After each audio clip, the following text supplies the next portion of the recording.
Sementara itu, Koordinator Kontras Haris Azhar mengakui bahwa dirinya tidak memiliki bukti otentik terkait pengakuan mendiang gembong narkoba Freddy Budiman kepadanya. Namun Haris mengaku siap dengan konsekuensi yang akan diterimanya dalam membongkar dugaan keterlibatan sejumlah pihak dalam bisnis narkoba Freddy Budiman.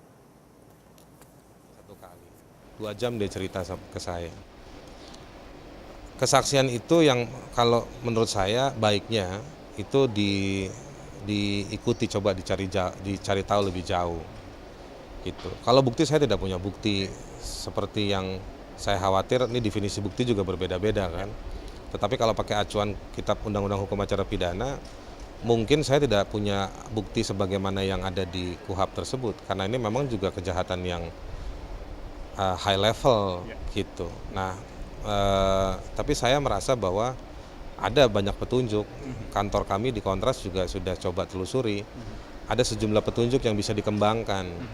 Masalahnya kemudian jika ini nanti menyangkut sejumlah nama yang juga cukup dikenal di tengah publik, gitu.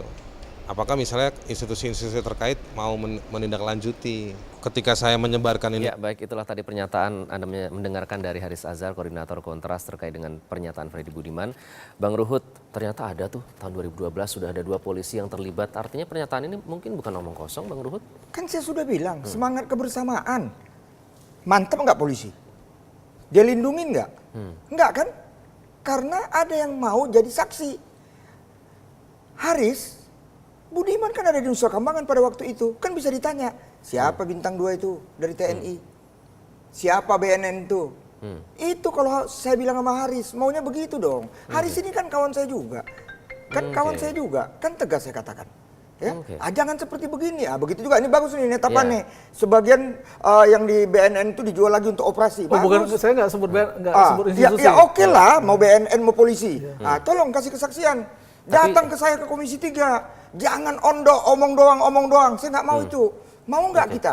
Generasi muda kita hancur. Termasuk aparat kita juga kena. Bayangi, penguasa teritorial dari TNI kena. Kenapa nggak langsung dipanggil saja begitu, Bung Ruhut, untuk mengkonfirmasi? Karena katanya ada petunjuk yang bisa dikembangkan menjadi bukti. Bos, ini bukan pembuktian terbalik. Ini bukan money laundry. Saya sebagai pakar hukum. Siapa yang mendalilkan, dia yang membuktikan. Kawan itu kan sudah menyerah. Ya aku nggak ada bukti. Dan saya ingat itu, kan tahu kalau ke LP, kan kenapa? Kan ada yang kejar dia. Kenapa? Nggak ada bukti. Ke LP bisa gitu. Bawa rekaman bisa. Kan dia begitu membela diri. Tapi marilah kita dengan semangat kebersamaan. Datangi Menteri Hukum dan HAM. Datangi Kalapas. Kemarin Freddy ngomong begini. Ayo. Ya saya yakin Pak Sitinjak, itu Pak Sitinjak ini saya bangga lihat dia. Mantan Kalapas Nusa Kambangan. Pasti mengizinkan biar disadap itu semua. Kan omongan dia. Biar diuber siapa bintang 2 itu. Biar dia apa? Tapi kok diam-diam aja, udah dieksekusi orang 2 tahun kemudian. Tolonglah, jangan membiasakan diri mau menjadi pahlawan kesiangan, nyatanya jeblok. Bung Neta, ini perlu ditelusuri tidak? Saya kira enggak ya, buang-buang energi aja, karena memang nggak ada bukti-bukti yang satu pun yang menguatkan itu. Tapi bukankah ini menjadi bola liar dan justru menjadi presiden buruk bagi pemberantasan narkoba? Seminggu ke depan akan hilang. Dan kalau memang pemberantasan narkoba, ya perlu keseriusan ya, kepolisian, BNN, Bea Cukai, dan yang lain. Dan mereka harus mengawasi aparaturnya gitu ya. Karena dari fenomena Freddy ini ada yang menarik, yang sebelumnya tidak pernah terjadi.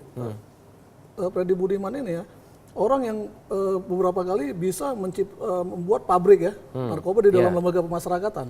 Itu kan udah diekspos ya, dan beberapa kali kenapa kemudian dia pindah ke Nusa Kambangan.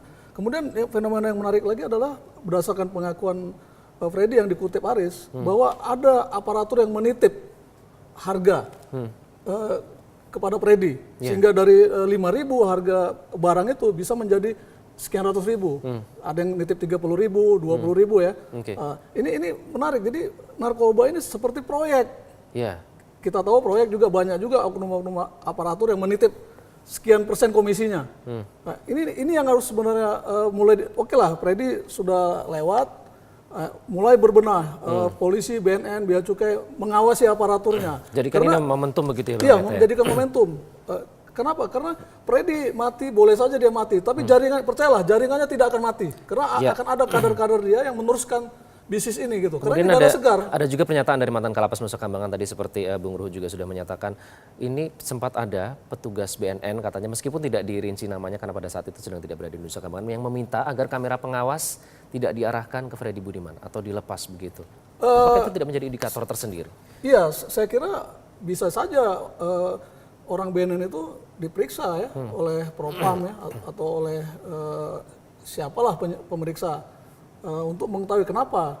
Tapi beberapa kali temuan kita di lapas itu, namanya CCTV, itu terlalu gampang diacak-acak oleh napi gitu ya.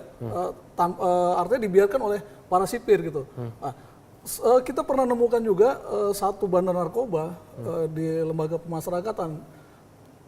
Di tasnya itu penuh dolar. Setiap hari penuh dolar.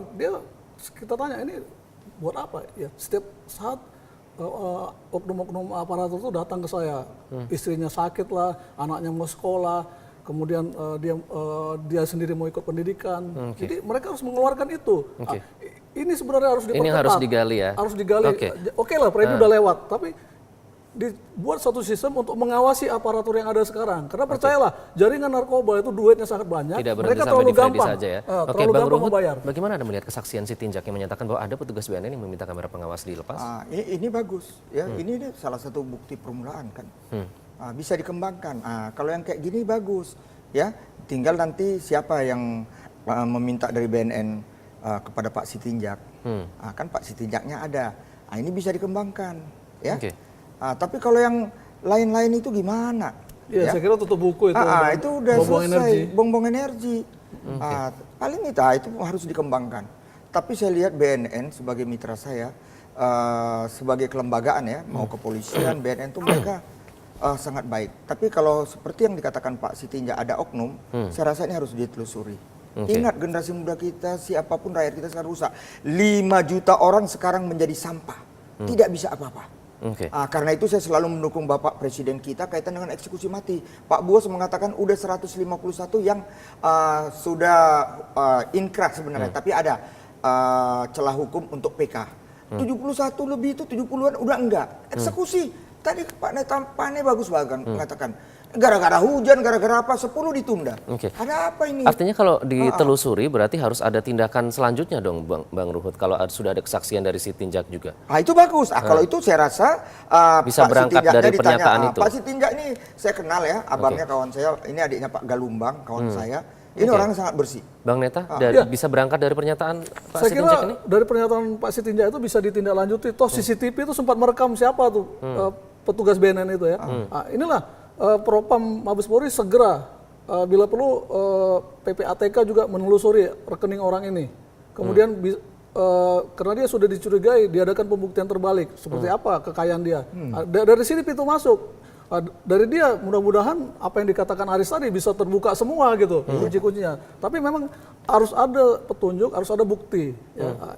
Pak Sitinjak ini bisa jadi entry point untuk membongkar kasus ini. Meskipun saya kira nanti dia akan pasang badan oknum itu, yang lain tidak akan dia buka gitu. Itu nggak masalah saya kira. Tapi ada pintu masuk untuk membongkar kasus ini. Jadi menambahkan Pak Neta Pane ini ada bagusnya ya. Itu yang saya sayang, saya kecewa lah sama Haris. Ya, waktu dia bilang ada TNI bintang 2 itu, Pak Muldoko waktu itu ngap, kan enak bisa seperti yang dikatakan Pak Neta, ya. Itu sudah money laundering nantinya, pencucian uang. Kan bintang 2 ada berapa sih di Republik ini? PPATK, periksa aliran dana dia. Baru, dari mana lu? Rumah lu begini, kehidupan kau begini, anak kau di luar negeri bisa. Jadikan ini momentum ya. Baiklah, Bung Neta, Anda melihat ini nanti pernyataan Freddy Budiman melalui Haris Azhar ini klimaks atau anti klimaks? Saya kira kasusnya, prosesnya. Anti klimaks ya. Ini akan minggu depan juga akan tutup buku ya. Kecuali misalnya ada niat tadi yang petugas BNN tadi dan Pak Sitinjak mau menjadi saksi, ini bahkan ada celah untuk membuka itu secara transparan dan kita berharap setelah itu aparatur berbenah mengawasi bawahannya. Jadikan ini momentum ya. Baik, Bung Ruhut terakhir. Ya terakhir, Singkat. kalau yang terakhir omongan etapannya aku setuju. Kalau awal-awalnya enggak, ingat kita harus tetap menjaga kelembagaan-kelembagaan. Haris lupa dengan statement dia yang begitu ya, apalagi dia sudah akui nggak ada bukti. Ingat loh, kita punya TNI yang baik, kita punya Polri yang baik, BNN yang baik. Oke. Jadi janganlah kasih gitu-gitu. Dan Bapak Presiden harus kita dukung terus, Bapak Joko Widodo nggak main-main dengan hukuman mati. Karena yang ngomong ini sebagian seperti yang dikatakan Pak Netapane, orang yang nggak setuju hukuman mati kok. Oke, Nah, itu kalau Dan ya. kita setuju. Kita berharap segera dilanjutkan. Dilanjutkan itu. Oke, Bung Ruhut, Bung Neta, terima kasih sudah hadir pagi-pagi di Ya. Bingkai Berita Metro Pagi.